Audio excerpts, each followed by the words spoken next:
fear foods doesn't just apply to eating disorders but also disordered eating. Regular exposure to it, keeping on trying even when it's difficult, eventually will get you to the point where you're desensitized and these foods aren't scary anymore and you're able to just be rational about it. The more accurate information you find, the more you can actually try and tackle these irrational fears with the rational part of your brain, and again, that is really, really difficult to do.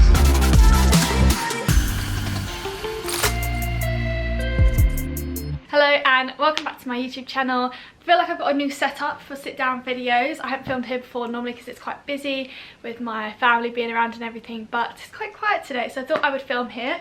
Got my sugar-free Sprite and we're going to have a chat about how to overcome fear foods.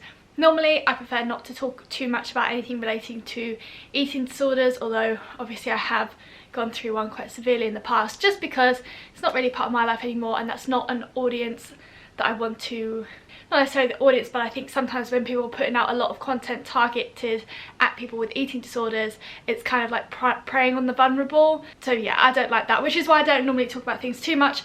But I think fear foods doesn't just apply to eating disorders but also disordered eating, and I've had so many clients come to me that are still nervous to eat certain things, maybe because they've been told in the past by a different PT they're not allowed to, or that certain food's going to make them fat, or that they're worried because it's higher in sodium or whatever. So I think it's quite a large topic that has affected a lot of people, so hopefully this can help. I'm going to give 5 things that you can start to put into place to try and overcome fear foods. So let's just get straight into it. Okay, number 1, face them.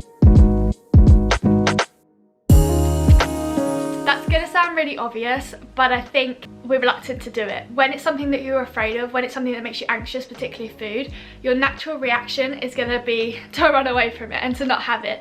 But the only way to make something better, it's like any fear or anxiety in life, the only way to make that fear smaller and to make it go away and not become a thing anymore is to directly face it and to do the thing that is scary. By having a fear food, it's not going to necessarily make it go away the very first time you have it, but hopefully you'll be able to reintroduce that thing to you. You're able to eat that food. So let's say, for example, bread. If someone's scared of bread, it's not necessarily going to be that they eat bread one time and then they suddenly feel fine, but by doing that, noticing that nothing has changed, they haven't gained a load of fat, nothing bad has happened to them, everything's just as it was before they ate the bread, it kind of starts to get the cogs going and you think, oh, okay, maybe it is okay to eat the bread, let's try this again. So it's not just doing it once, you're going to have to repeat that over and over, but the more times you have that bread, the more times you're showing your body actually, or showing your brain more like, you're showing it actually, yes, I can have that food and nothing bad's going to happen to me. And with time, by just repeating that process and showing yourself that actually it is okay to have the food, it gets easier and easier and easier, and those anxieties get less and less because you literally have evidence that there's no reason to fear this food. Because I think if we break down the fear is likely that something bad's going to happen to your body, maybe you're going to gain fat or something along those lines. So if you have evidence that that isn't going to happen, then it's a lot easier for you to then have that food because you realise that actually there's no rational reason why you need to fear it. So yeah, it can be really difficult to just do that. I know that that's kind of, you know, well duh, just eat it. So it's obviously quite a straightforward thing. So number 2 is to introduce small bits into your diet. You know, you may think, well, how do I introduce it? Do I say, for example, if someone was afraid of eating chocolate, you know, you don't want to get to the point where you've gone from being too scared to have it to then kind of binging on it because you don't know how to approach it. So I often, for some of my clients that maybe kind of deal with this, I suggest for them to try and introduce small bits. So say an example from one of my current clients at the moment, she had a really big fear of nuts, and particularly nut butter, and it's because she had maybe kind of restricted it in the past because she was maybe worried about it making her gain fat, and then as a result that she would binge on it when she had it. So it was a real problem for her and she was really worried about having it, but obviously she was with me, so we're not going to let her avoid it. So we started to introduce it slowly. So I said, okay, let's look at the food that you're currently eating throughout the day and let's put it into your normal day of eating. So it's not this big event, you're not going to sit there and eat the whole tub of peanut butter, we're just going to slowly introduce it a little bit. So normally she would have some either porridge or toast every single day. So I said, okay, what you're going to do for this week is to introduce a spoonful of peanut butter onto your porridge every day. So you're not going to sit there and eat the whole jar. it's going to be quite structured to start with, and you don't have to keep these rules, and they're not necessarily rules, I call them more structures. You don't have to keep them forever. The idea is that you can be completely chill with everything and not have to think about these things too much.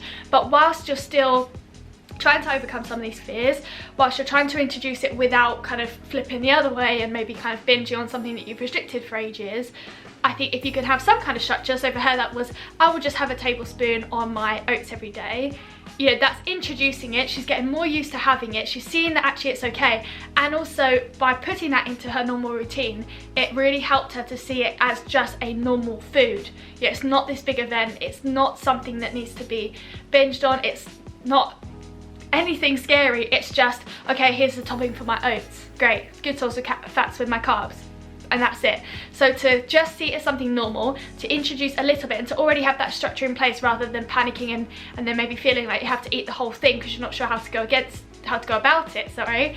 Try and introduce it in small bits, but regularly, that's the key. Because if she'd maybe had a spoonful of peanut butter here and there every other month, probably it still would have been quite difficult for her, but she didn't do that, she had it every single day. And again, it doesn't mean you have to always have these foods every single day, but for a short period of time, just to kind of normalize the food for her and take away that worry, she was having it daily, just a little bit, with something that she already had.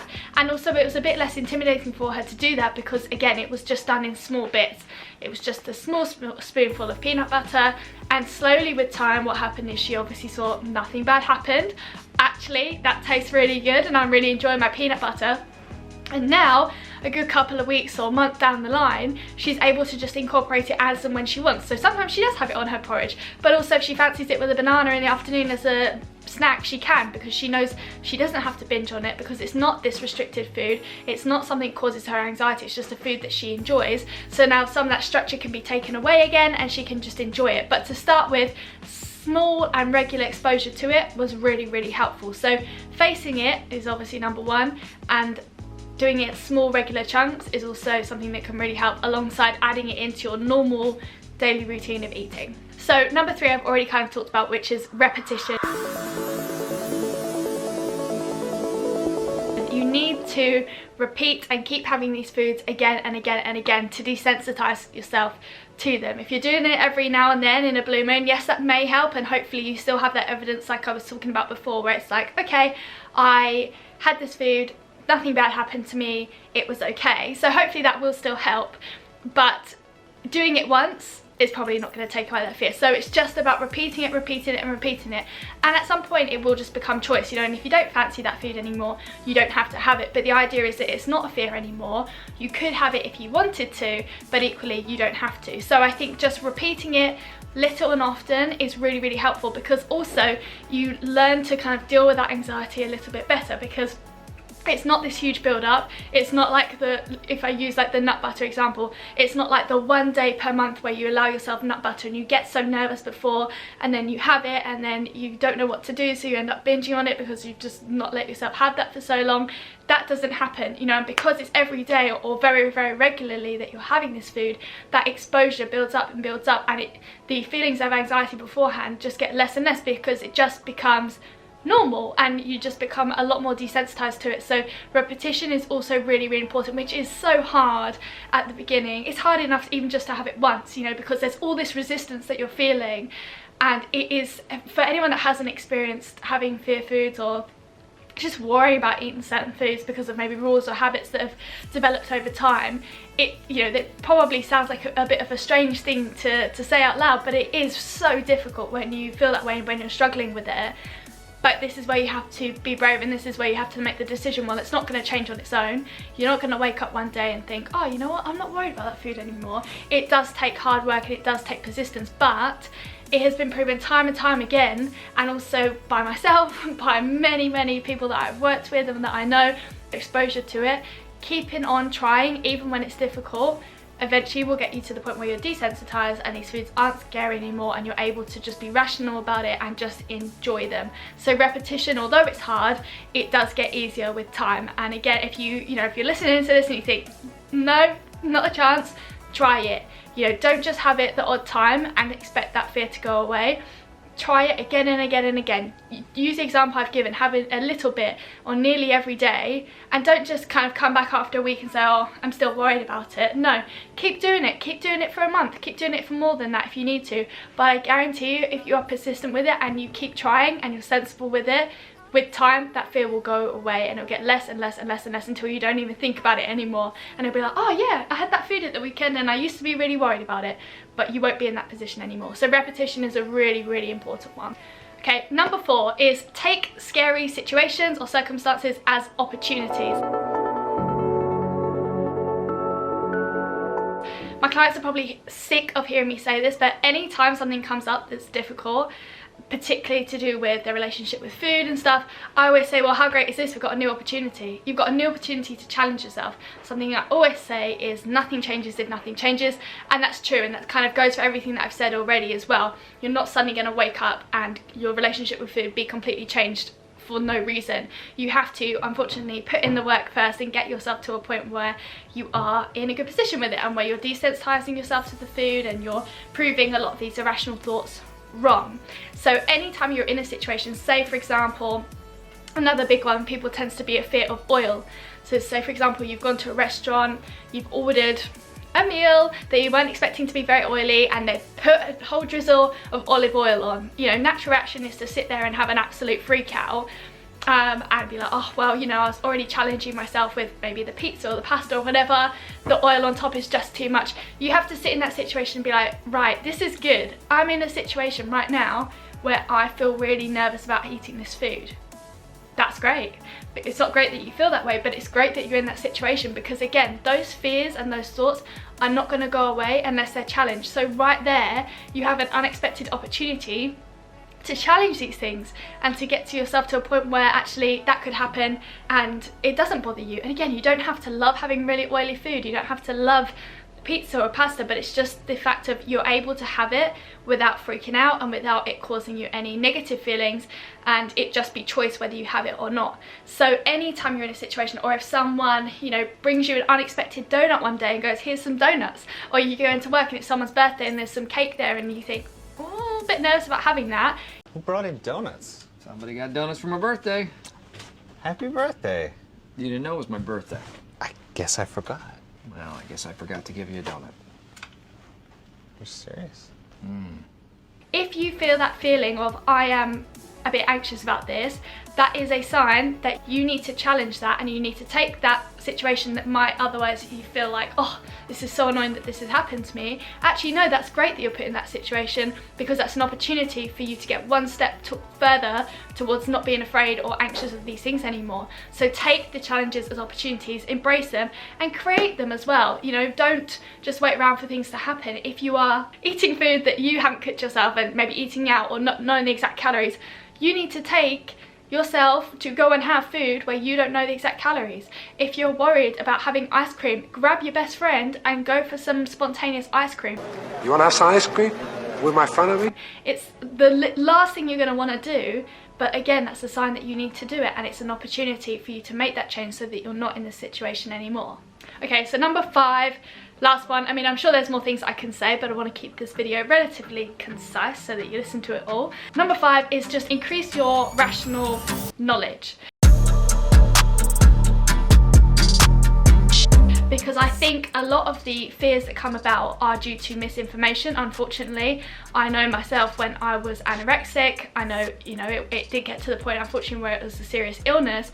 But even to start with, there are things that I believed about certain foods because of maybe things I'd seen in the media or things that I'd heard someone else say. And you know, I believed that chocolate was bad for you, and if I ate chocolate then that was going to make me fat. Whereas actually, you know, I could have the same calories in chocolate and the same calories in fruit, and yes, they do have different nutritional profiles, but if we're breaking it down to its simplest form, in terms of gaining or losing fat, it largely does come down to energy balance.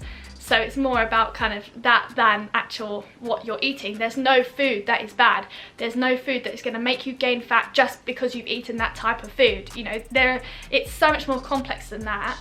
But also a lot more simple than that as well. There is no foods that are wrong or bad to eat unless you're like allergic or it's against religious beliefs or ethical beliefs or whatever, of course that's a different story. But aside from those things, there is no reason why you have to not have any food. There is no reason to be scared of any food, because it actually is not going to have this impact on your body that you think that it will.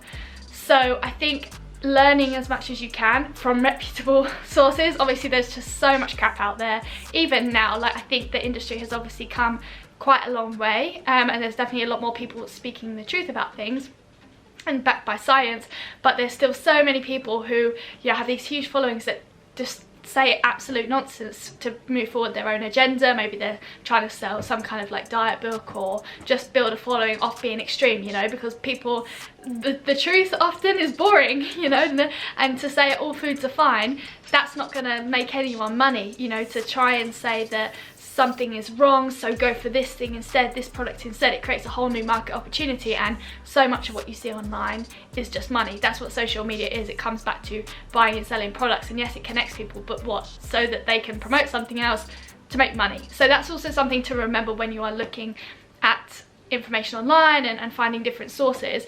But the more accurate information you find, the more you can actually try and tackle these irrational fears with the rational part of your brain. And again, that is really, really difficult to do, but it becomes easier with time. And I think knowledge is power. The more you know, the more you can understand that some of these things don't actually need to be feared. And although that doesn't necessarily make it go away, if you couple it with all the other points that I've said in terms of, you know, facing that fear, introducing it in small regular bits into your normal routine, repeating it, taking and making opportunities to challenge your food or challenge your fears around the food, all those things together work together to get you to a much better place with food. So you may think, why am I worth listening to? Why would you bother listening to me? I have been through the whole thing, and it's something that's very much past me now. I actually found a whole list of my old fear foods I had to write out when I was in therapy for anorexia, which is quite like confronting to read, because it was like a huge piece of paper, both sides, and it's just basically every food that you could think of, you know. And I reached a point where I just wouldn't eat anything at all, and I couldn't eat anything. And I think my dad bought me up a kiwi fruit, and I had an absolute breakdown, left the house and nearly collapsed. So it really did get to that extreme for me where I couldn't eat any foods, and now I'm in a place where, you know, I've just made some mini egg brownies and had half of that, you know. So I'm in a place now where there is nothing really to improve on my relationship with food, which I didn't actually think I would get to that point. So I have done it. I have been there and I've done that, and I've done it to the extreme, unfortunately. But now, you know, flip to the other side, another reason again why I don't talk about eating disorders and things like that, it's just not part of my life anymore. I am what I would consider normal, which, you know, everyone has their own normal, but in the past that was just something that just I did not believe I would be able to get to. So if I can do it, you can do it too. But the main thing is, it does just take hard work, it takes persistence, and you can't just expect it to go away overnight. But if you do all these things, if you keep trying, you can get to the point where you don't fear these foods anymore. You can. I honestly think that there's no reason why you cannot do that if you're given the appropriate help. You know, some people need more assistance than others, and obviously if you do think that you have an eating disorder and not maybe just some bad behaviors around food, then go and get the help for that. But again, time and time again, pretty much all of my clients that have been with me long enough to make a change have these fear foods, and then by the time we're done, not even worried about them anymore. And again, with my own experience, I can see that it works. So these are really valuable things. Please use them if you need it. Yeah, and let me know if you want some more of these things, and if anyone else has got any more tips for anything, then just stick them in the comment section below. You know, it's worth helping out other people, so if there's anything you think I've missed, welcome to write it down there. But yeah, if you like sit down kind of videos like this as well, not always to do with you know, fears around food, and this is a bit different for me, but normally talking a bit more about fitness or nutrition in general, just let me know and I'm happy to do some of these as well. But thank you very much for watching, and I will see you in my next video.